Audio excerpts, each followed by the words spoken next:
ఇప్పుడు విగ్రహారం చేయించా చేయకూడదా? చేయకూడదు మరి. ఎందుకు చేయకూడదు?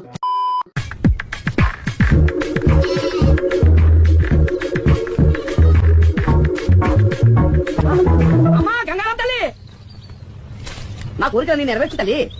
మాతా గంగారాం తల్లి ఆయన నీ భక్తుని తల్లి, నేను అనాథం తల్లి. తల్లి ఓం గంగారాం తల్లి, నువ్వే మాకు దిక్కు తల్లి, మా కోరికలు నెరవేర్చు తల్లి, నువ్వే మమ్మల్ని కాపాడాలి.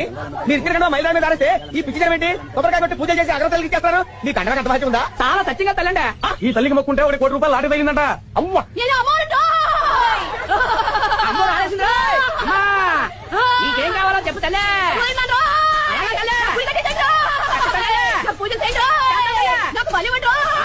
వాటర్ పెట్టండి, తోలు కొట్టండి అంటలేదు. కోదండం స్వామిజీ, వీళ్ళ వ్యవహారం చూస్తుంటే ఈ మయూరాయికి గుడి కట్టి హుండి పెట్టి దూపిడి మొదలెట్టేలా ఉన్నారు. ఎవయ్యా నీకు అమ్మవారి విగ్రహం చెప్పింది?